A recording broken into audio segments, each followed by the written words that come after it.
Okay, if you were a kid in the 2000s or, had one, then get ready for a serious dose of nostalgia. We are talking about the show that basically defined preschool TV for a generation. And yeah, it's officially coming back. You heard that right. After its original run wrapped up way back in 2016, the Mickey Mouse Clubhouse is making its big return to our screens. It's been a while. And look, if your brain just immediately started singing, hot dog, hot diggity dog, well, then you already know why this is such a huge deal. But what was it that made this show so incredibly special? Well, the wild success of Mickey Mouse Clubhouse was no accident. Not at all. It was built on this just brilliantly simple and interactive formula. The entire show, everything revolved around this one amazing idea, the Mousecatools. Every single episode, Mickey and the gang would run into some kind of problem, and the solution always came from this little flying helper named Toodles. And this was the genius of it all.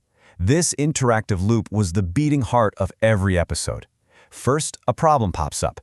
Then Mickey runs to the Mousecador. Out comes Toodles with the tools. And then, and this is the most important part, Mickey would turn right to the camera and ask you, the kid watching at home, for help. It was a call to action every few minutes. And that right there was the secret sauce. It was so simple, so reliable, and it turned kids from just passive viewers into active participants. It was teaching them basic problem solving without them even realizing it. Just brilliance. So, okay, the mechanics of the show were amazing. But what about the heart? The stories themselves were just as carefully put together, all built around friendship, fun, and let's be honest, a whole lot of goofy.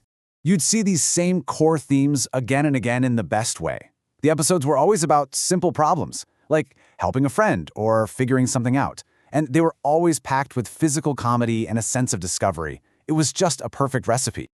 And while everybody in the clubhouse had their moments to shine, when it came to the real laugh-out-loud comedy, there was usually one guy right in the middle of all the chaos.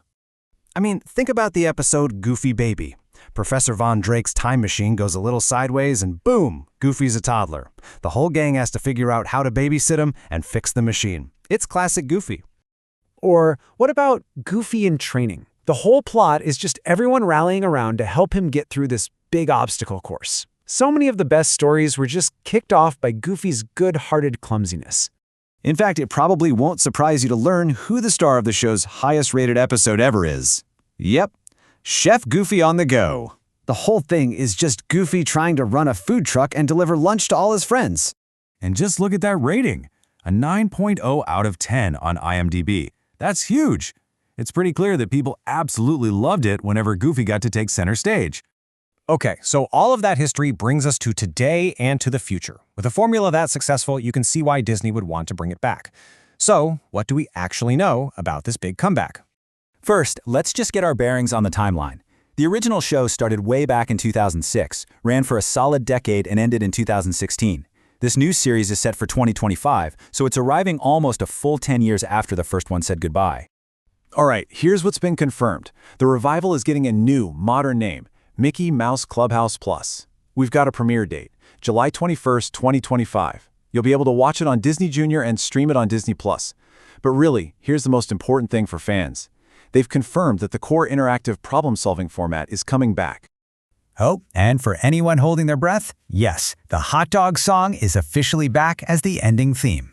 Okay, you can exhale now.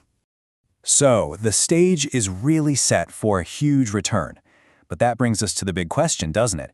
Can a show that worked so incredibly well in the 2000s really capture that same magic today?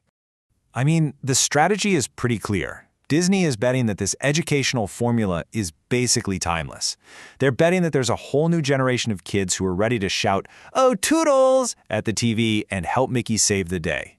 It's a formula that made learning feel like a game, and it defined an entire era of kids' TV. So the question is, in today's world of tablets and a million streaming options, is the simple magic of picking the right Mousecatool still enough to capture our attention? I guess we'll all find out in 2025.